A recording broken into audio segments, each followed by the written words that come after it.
একজন নারীর চরিত্রবান নাকি চরিত্রহীন এটা বোঝার কিছু উপায় আছে।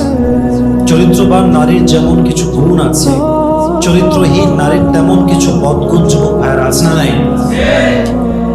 এবং এটা নিয়ে কথা বলছি জাস্ট এই জন্য যে আমরা চাই প্রত্যেকটা মায়ের স্বভাব, প্রত্যেকটি নারীর স্বভাব, প্রত্যেকটি বোনের স্বভাব শুধরে যাক, তারা চরিত্রবান হয়ে যাক।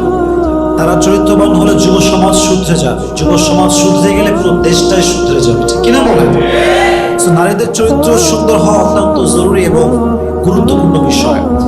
বাট আলোচনার পূর্বে ছোট্ট একটা কথা ক্লারিফাই করা জরুরি আমার জন্য। জাস্ট ক্লারিফিকেশন দিচ্ছে আমার পক্ষ থেকে, কোনো নারীকে আঘাত করার উদ্দেশ্য আমাদের নাই। আমি বলছি, আপনারা আমাকে উত্তর দেবেন। কোনো নারীকে আঘাত করার উদ্দেশ্য কি আমাদের আছে যুবক ভাইরাই? একদম নাই। আমরা জাস্ট চাই দেশ ভালো হোক, আমরা ভালো হই, যুব সমাজ ভালো হোক, আমাদের মা বোনরাও ভালো হোক, স্ত্রীরাও ভালো হোক, ঠিক কিনা বলেন? আমরা কাউকে হার্ট করে কথা বলতে চাই না। ফার্স্ট অফ অল, একজন নারী চরিত্রহীন কিনা এটা বোঝার বড় একটা উপায় হচ্ছে নারীটা লোভী কিনা। যে নারী লোভী হয় তার চরিত্র কখনো ভালো হতে পারে না। মনে রাখবেন, যদি আপনি বিয়ে করেন কোনো লোভী মেয়েকে, আপনাকে ধ্বংস করার জন্য পুলিশ লাগবে না, র্যাব লাগবে না, বিডিআর লাগবে না, আপনার ঘরের বউ তার ডিমান্ড দিয়ে আপনাকে শেষ করে ফেলবে, ঠিক কিনা বলেন? এজন্য মাঝে মাঝে আমরা বলি যে पुलिस और बीवी में एक बात कॉमन है कि पुलिस मारती है डिमांड से और बीवी मारती है डिमांड से। पुलिस এবং বউ দুইটার মাঝে কমন একটা কথা আছে যে পুলিশ মারে রিমান্ডে নিয়ে গিয়ে আর বউ মারে নিজের ডিমান্ড দিয়ে, ঠিক কিনা বলে? আজকে একটা 3 পিস, কালকে একটা শাড়ি, তারপরে আইফোন 14 চলে আসছে, এবার 5 আসবে, ওটা আমাকে দিবা। ডিমান্ডের শেষ নাই। তো লোভী মেয়ের এখনো চরিত্রবান মেয়ে হতে পারে না, ঠিক কিনা বলেন? নারীকে চেনার উপায়, সে কি চরিত্রবান নাকি চরিত্রহীন এটা বোঝার জন্য প্রথমে দেখবেন তার মাঝে লোভী স্বভাবটা আছে কিনা। লোভী স্বভাব যার মাঝে আছে তার চরিত্র যুবক ভাইরা কখনো ভালো হতে পারে। তাহলে প্রথম হচ্ছে চরিত্রবান নারীর গুণ হচ্ছে সে কখনো লোভী হবে না। আর চরিত্রহীন নারী যে হবে সে লোভে ভরা তার জীবন হবে। তাহলে আমাদের সবাইকে লোভী নারীর থেকে হেফাজত করো, সকলেই আমরা মন করে পড়ছি আমিন। 2, চরিত্রহীন নারীর বড় একটি বদগুণ হচ্ছে কথায় কথায় গালি দেয়। গালি দেওয়া এটা তার স্বভাবের মতো, এবং এত বাজে ভাষায় গালি দেয় যা আপনি কখনো কল্পনাই করতে পারবেন না যুবক ভাইরা। মাথায় রাখবেন, একজন নারী কোয়ালিফাইড কিনা এটা প্রমাণ করে তার ভাষায়। ভাষা যার যত সুন্দর তাকে আমরা তত বেশি কোয়ালিফাইড মনে করি, ঠিক কিনা বলেন যুবক ভাইরা? একজন চরিত্রহীন নারীর ভাষা হবে সবচাইতে নিকৃষ্ট ভাষা। তার মুখে এমন এমন গালি আপনি শুনবেন, মনে হবে যে গলা টিপে মেরে ফেলে একেবারে মহিলাকে। ইভেন আপনি দেখবেন যে অনেক স্বামী তার বউকে কেটে 2 টুকরা করে, 7 টুকরা করে। এই যুবক ভাই, নিউজ এরকম আছে না নাই? আমরা জাস্ট বলি কি জঘন্য মানুষ, কি পাপী মানুষ, কথা ঠিক আছে, লোকটা খারাপ। বাট আমাদের এটাও বোঝা উচিত যে একজন মানুষ কতটা বাধ্য হলে একজন মেয়েকে কেটে কেটে টুকরো করে ফেলে, ঠিক কিনা বলেন? আপনার জানতে হবে বিষয়টা। অনেক মেয়ের ভাষা এত জঘন্য, বস্তির মেয়েরা এদের সাথে ভালো যুবক ভাইরা, ঠিক কিনা বলেন? তাহলে এই সমস্ত গালিবাজ মেয়েদেরকে হেদায়েত দান করুন, সকলে পড়া আমিন। গালি দেওয়া শুরু করলে আপনার 14 গোষ্ঠী উদ্ধার করে দেবে। তবে হ্যাঁ, সত্য কথা এটা, যেই মেয়ে কিংবা যেই মহিলার মুখের ভাষা খারাপ, বুঝতে হবে তার ফ্যামিলি শিক্ষা একদম ভালো না। সে একদম নিকৃষ্টতম ফ্যামিলির থেকে উঠে আসছে, অথবা ফ্যামিলি যদিও ভালো হয় বাট তার শিক্ষা দীক্ষা সে ভালো পায় নাই, ঠিক কিনা বলে? আল্লাহ গালিবাজ মেয়ে থেকে আমাদেরকে হেফাজত করুন, সকলেই পড়া আমিন। 3 নাম্বার, চরিত্রহীন নারীর 3 নাম্বার বদগুণ হচ্ছে সে তার নিজের ইজ্জত, নিজের সম্মান খুব সহজে বিলীন করে দিবে। এটার ব্যাখ্যা আমি বেশি দিব না, জাস্ট বুঝে না। চরিত্রহীন নারীর কাছে তার ইজ্জত বা সতীত্বের কোনো দাম নেই। আজকে এর সাথে, কালকে ওর সাথে, পরশু আর একটার সাথে, কিন্তু কোনো রিগ্রেট নাই। Enjoy enjoy enjoy enjoy your life. তাদের কাছে সতীত্ব বিলীন করা এটা হচ্ছে স্মার্টনেস। আর ইসলাম বলে যেই নারী সতীত্ব বিলীন করে ফ্রিলি, সম্মান বোঝে না, সতীত্ব বোঝে না, সে নারীর 2 পয়সা দাম আল্লাহর কাছে নাই। ঠিক কিনা বলেন? চরিত্রহীন নারী তার ইজ্জতকে বিলীন করে, ডে বাই ডে চেঞ্জ করে পুরুষকে। আল্লাহ এদেরকে হেদায়েত দান করুন। সকলেই মন খুলে পড়া আমিন। আচ্ছা, আপনি একটু বুঝে শুনে আমার কথাগুলো শ্রবণ করবেন যুবক ভাইয়েরা। একজন মেয়ে ব্রেকআপ করে আসছে এক যুবকের সাথে, আজকে কালকে আরেক জায়গায় সে রিলেশনশিপ করছে, এবং এই যুবকটা জানে যে এই মেয়েটা কালকে এক যুবকের সাথে রিলেশন করে আসছে, এখন সে আমার সাথে আছে। এই সেকেন্ড যুবকটা কি ভাববে? আমার টাইম পাস করতে পারলে আমি বাঁচি, doesn't matter what kind of quality she has. ব্যাপার না, আরে খারাপ কাজ করছে কি হয়েছে, আমার স্বার্থ আমি উদ্ধার করতে পারলেই বাঁচি। এখন মেয়ে ভাবছে মাশাআল্লাহ আমি তো দেখতে সুন্দরী, আমার পরিবার ভালো, বাবা ভালো, মা ভালো, এই যুবক আমাকে বিয়ে করবেই করবে। কিন্তু দিন শেষে কি হয়? প্রত্যেকটা যুবক এই মেয়েকে ইউজ করে, বাট দিন শেষে কোনো চরিত্রবান যুবক তাকে বিয়ে করে না। ঠিক কিনা বলে? আল্লাহ আমাদের সবাইকে বোঝার তৌফিক দান করুন। সকলেই পড়া আমিন। 4 নাম্বার, আমি একটু লম্বা করে কথা বলছি, একটু বোঝাবার স্বার্থে বলছি, মানুষরা ভালো করে বোঝে আর কি। চরিত্রহীন নারীর 4 নাম্বার গুণ হচ্ছে এরা ছ্যাঁচড়া টাইপের হয়। ছ্যাঁচড়া বোঝেন? ছ্যাঁচড়া মানে হচ্ছে জানে যেটা বিয়ে করবে না আমারে, তোরে বিয়ে করতেই হবে। সারাদিন ওর পেছনে পড়ে আছে, ফেসবুকে ব্লগ দিয়েছে, মেসেঞ্জারে ব্লগ দিয়েছে, হোয়াটসঅ্যাপে ব্লগ দিয়েছে, সব জায়গায় ব্লগ, তাও কল দেয়। এটা ছ্যাঁচড়া। ভালোবাসার সংজ্ঞা হচ্ছে আমি যাকে ভালোবাসি সে মানুষটা আমার কাছে আসলেই এমন হবে যে সে তার কমফোর্ট জোন খুঁজে পাবে। ভালোবাসার মানে এটা নয় যে আমি তার কাছে সবচেয়ে নিকৃষ্ট মানুষ হব। ভালোবাসার মানুষ মানে হচ্ছে আমার যত ক্ষতি হোক, আমি যত আঘাত পাই, বাট ভালোবাসার মানুষের কোনো কষ্ট হবে, তার সম্মানে আঘাত হবে, এটা আমি কখনো চুল পরিমাণ বরদাস্ত করবো না। ঠিক কিনা বলেন? ছ্যাঁচড়া কোয়ালিটি আছে কিছু মহিলা, কিছু মেয়ে পড়েই থাকবে পেছনে, তোকেই আমার লাগে, তোকেই বিয়ে করবো। এদের চরিত্র কখনো ঠিক হয় না। ঠিক কিনা বলেন? এখন তো নতুন সিস্টেম বের হয়েছে, কিছু হইলে বাড়ির সামনে মাশাআল্লাহ বসে গেছে, লাগবে আমার এই জায়গায়। আচ্ছা, আপনি ভাবেন যে মেয়েটা আপনার বাড়ির সামনে বসে আছে আপনাকে বিয়ে করার জন্য, আচ্ছা ভাবেন যে আপনার সম্মানটা কিছুদিন হানি হলো, লোক আপনার খারাপ ভাবে, বাট এই যে নিউজটা এই মেয়েকে নিয়ে হলো, এটা ভাইরাল হয়ে গেল, এই মেয়েটা কখনো কি কোনো ভালো ফ্যামিলিতে আর কোনোদিন বিয়ে করতে পারবে যুবক ভাইরা? আচ্ছা, আর একটু বলছেন, যেই যুবককে সে ফোর্স করছে, তোর বাড়ির সামনে আমি অনশনে বসলাম, তুই বিয়ে করবি না মানে? আচ্ছা, বিয়ে করলো যুবকটা, ঠেলায় পড়ে, ঠেলার নাম বাবাজি, শুনছেন না আপনারা সবাই? ঠেলায় পড়ে বিয়ে করলো, মানলাম বিয়ে করে ফেলেছে, কবুল করে হালাল ভাই বিয়ে করছে। আচ্ছা বলেন তো, এই যুবকটা কখনো কি এই মেয়েকে স্ত্রীর যে সম্মান, যে অধিকার, যেই মা, যেই ভালোবাসা, এই যুবক কখনো কি তাকে দিতে পারবে যুবক ভাইরা? বলেন বলেন, কখনো পারবে না। একজন চরিত্রহীন নারীর বড় একটা বদগুণ হচ্ছে এই ছ্যাঁচড়া টাইপের হয়, গাঢ় তারা, এ বোঝে না, কি যে বোঝে না, তাও বোঝে না। আল্লাহ হেদায়েত দান করুন, পড়া আমিন। 5 নাম্বার, চরিত্রহীন নারীরা হয় বেলাজা, বেহায়া, বেশরম। ইযা লাম তাস্তাহি ফাসনা মা শিতা। হাদিসে আসছে, যখন তোমার লজ্জা নাই, যা মন চাই করো, do whatever you want to do. হাদিসের কথা আমি আবার বলছি, হাদিসে আসছে যখন তোমার লজ্জা নাই তখন তুমি যা মন চাই তা করো। আর আমার একটা ব্যক্তিগত মতামত যুবক ভাইয়েরা, I don't know whether you'll go to agree or not, but this is my personal point of view. যেই নারীর লজ্জা হারিয়ে যায়, এই নারী পতিতার চাইতে বেশি খারাপ হয়ে যায়। কথা ঠিক কিনা বলেন যুবক ভাইরা? একজন পতিতা নারী নিজের সম্মান বোঝে, কোথায় কি বলতে হবে, কোথায় গিয়ে নিজের মুখ ঢাকতে হবে, কোথায় কতটুকু বলতে হবে, সেও সম্মান বোঝে। বাট যে বেলাজা হয়, কোথায় কি বলতে হবে, কোথায় কি করলে আমার সম্মান বাড়বে, ও বেলাজা কিচ্ছু বোঝে না, যেখানে সেখানে বেশরমের মতো কাজ করে। ঠিক কিনা বলেন?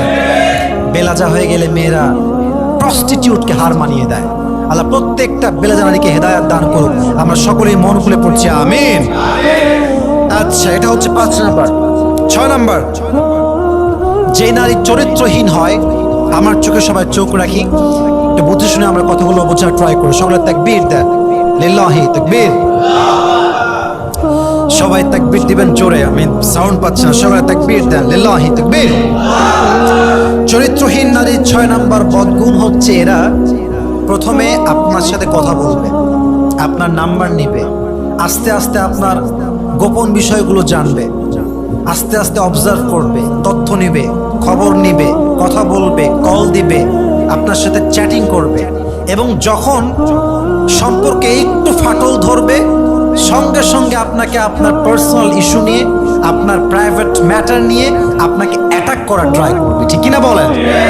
এই ব্ল্যাকমেইল করে এরকম মহিলা যুবক ভাইরা আছে না নাই? তুমি যদি আমাকে বিয়ে না করো, অমুক দিন তুমি আমার সাথে ছিলে, এটা আমি ভাইরাল করে দেবো। লেট হেলা, আজীব একটা যুগে আমরা আসছি। এজন্য আমি সবসময় বলি যুবক ভাইরা, জীবনে যাই করেন আর তাই করেন, চরিত্রহীন মেয়ের পাল্লায় কখন পড়া যাবে না। ঠিক কিনা বলেন? এদের নিজের কোনো সম্মান নাই, নিজের কোনো আত্মসম্মান বোধ নাই, কোনো ব্যক্তিত্বই নাই। আমার কথা কি জানেন, আমার নিজের লাইফের একটা রিয়েলাইজেশন, সেটা হচ্ছে যদি কোনো মেয়ে পারিবারিক শিক্ষা খুব ভালোভাবে পায়, যদি কোনো মেয়ের বাবা চরিত্রবান হয়, মা চরিত্রবান হয়, মেয়েটা দিনদার হয়, ওই মেয়েকে একজন যুবক যতই জুলুম করুক, যত বড় অন্যায় করুক না কেন, মেয়েটা যদি সত্যিকার অর্থেই ভালো মেয়ে হয়, সে সব কিছুকে আড়াল করবে শুধুমাত্র সম্মানের খাতিরে। ঠিক কিনা বলে? আর যার চরিত্রের কোনো খবর নাই, চরিত্রহীন বেলাজা মহিলা, ও দেখবেন গোপন গোপন বিষয়ে অ্যাটাক করবে, এইটা করব, সেইটা করব, বেলাজা কোথাকার, বেহায়া কোথাকার। এদের কোনো লজ্জা শরম নাই, চরিত্রেরও ঠিক নাই। ঠিক কিনা বলেন? আল্লাহ প্রত্যেকটা মেয়েকে হেদায়াত দান করুন, সকলেই পড়া আমিন।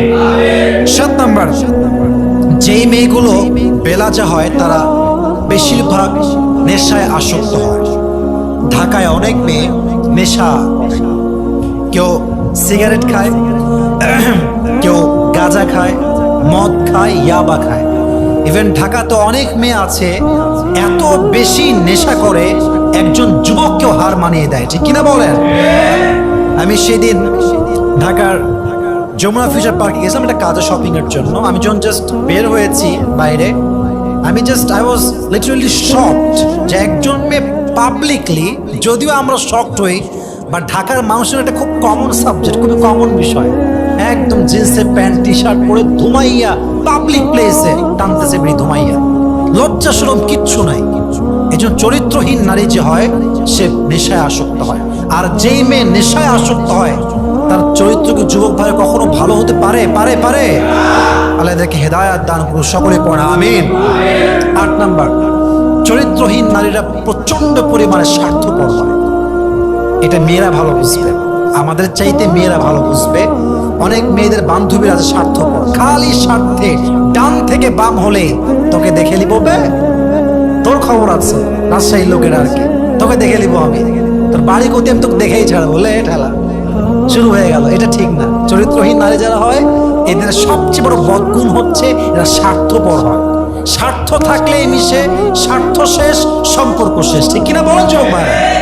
অনেক বন্ধুরা এরকম আছে আমাদের যুবকদের মাঝে, স্বার্থ থাকলে কি খবর বন্ধু, ভালো আছো, তুমি তো ভুলেই গেছো, কোনো খবর নাই। স্বার্থ যখন শেষ, মাসের পরে মাস যায়, বন্ধুর করতে কোনো কলই আসে, কিরে সিম কানেকশন নাই নাকি? না না, সিম কানেকশন তো আছে, আমার বন্ধু হারাই গেছে। ঠিক কিনা বলেন? চরিত্রহীন নারীরা সবসময় স্বার্থপর হয়। আল্লাহ এদেরকে হেদায়াত দান করুন, সকলে পড়া আমিন। 9 নাম্বার, চরিত্রহীন নারীরা প্রচন্ড পরিমাণ হিংসা পরায়ণ হয়। দেখেন, ন্যাচারালি মেয়ের মাঝে একটু হিংসা থাকে, দ্যাটস রিয়েলি কমন।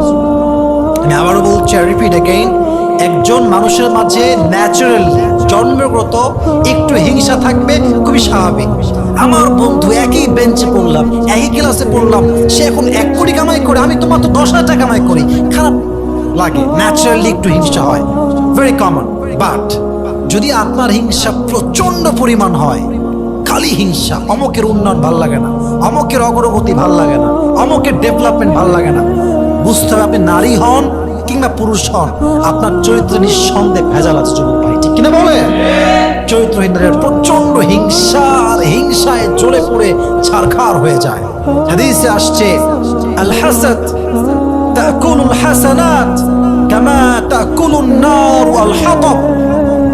হিংসা মানুষের আমলকে এমন ভাবে জ্বালিয়ে পুড়িয়ে ছারখার করে দেয়, যেমন ভাবে আগুন একটা কাঠকে জ্বালিয়ে পুড়িয়ে ছারখার করে দেয়। অর্থাৎ যে হিংসুক, তার কোনো আমল নামায় তার কিয়ামত দিন কাজে আসবে না। ঠিক কিনা বলেন?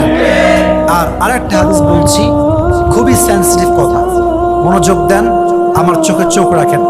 যদি আপনি আমাকে নিয়ে বদনাম করেন, অথবা আপনি আমাকে নিয়ে গীবত করেন, অথবা আপনি আমাকে নিয়ে হিংসা করেন, এর বেনিফিটটা হবে আমার।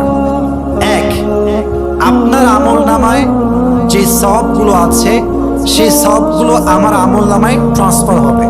আপনি যদি বদনাম করতেই থাকেন, গীবত করতেই থাকেন, হিংসা করতেই থাকেন, আপনার সমস্ত আমল নামা একদিন আমার হয়ে যাবে, আর আমার গুনাহের ভারগুলো আল্লাহ আপনার গুনাহে দিয়ে দিবে। নাউজুবিল্লাহ পড়বেন না আপনারা সবাই? হিংসা পরায়ণ হবেন না, হিংসুক হবেন না। আল্লাহ আমাদের সবাইকে হেদায়েত দান করুন, সকলে পড়া আমিন। সর্বশেষ 10 নম্বর বাজে গুণ একজন চরিত্রহীন নারীর। চরিত্রহীন নারীরা দেখবেন প্রচন্ড পরিমাণ অ্যারোগেন্ট হয়, অহংকারী, তাকানোই যায় না। হ্যাঁ, বাপ একটু চেয়ারম্যান, এলাকায় একটু দাপট আছে, বাপের একটা কোচিং সেন্টার আছে, বাপের একটা বড় বিজনেস আছে, তার গায়ের রং একটু সাদা, মোটামুটি সাদা, মানে শ্যামবর্ণ বোঝেন না আপনার সবাই? শ্যামবর্ণ, একদম সাদাও না, তাও ভাবে বাঁচে না। বাপরে বাপ, কাউরে মেসেজ রিপ্লাই করে না, কারোর দিক তাকায় না, সালাম দিলে উত্তর নেয় না, ভাবে বাঁচে না। হাম কি হনুরে ব্যবসা এরকম দেখলে মনে হয়। এজন্য যারা অহংকারী হয় এদের চরিত্রের সমস্যা। এবং মনে রাখবেন, অহংকারী যে ব্যক্তি হয় সে চাই যত বড় পজিশন হোল্ড করুক না কেন, সে প্রিন্সিপাল হতে পারে, সে প্রাইম মিনিস্টার হতে পারে, সে এমপি হতে পারে, সে মন্ত্রী হতে পারে, বড় একজন স্কলার হতে পারে। বাট যে অহংকারী, আমি আবারও বলছি, যে অহংকারী সে যত বড় পদের হোক না কেন একদিন তাকে তার পদ ত্যাগ করতেই হবে, ঠিক কিনা বলেন? তার অধঃপতন সুনিশ্চিত যুবক ভাই। এজন্য প্রত্যেকটা মেয়েকে, ইভেন আমি আমাকেও বলছি, আমি আপনাকেও বলছি, কখনো অহংকারী ব্যক্তি হিসেবে নিজের পরিচয় মানুষের মাঝে তুলে ধরবেন না যুবক ভাইরা। আল্লাহ আমাদের সবাইকে বিনয়ী হয়ে থাকার তৌফিক দান করুন, সকলেই পড়া আমিন। যে নিচে নামতে চায় বিনয়ের সাথে, বিনয়, নিচে নামবো, আমি অত বড় কিছু না ভাই, আমার অত সম্মান নাই ভাই, অত টাকা পয়সা আমার নাই ভাই, অত ফ্যান ফলোয়িং আমার নাই ভাই, নিচে নামতে চাচ্ছে আল্লাহর দিকে তাকিয়ে, কোনো অহংকার নাই। আল্লাহ বলছে ও নিচে নামলে কি হবে? ও নামবে নিচে, আমি আল্লাহ ওর সম্মানকে আকাশচুম্বী করে দেবো। সুবহানাল্লাহ পড়েন।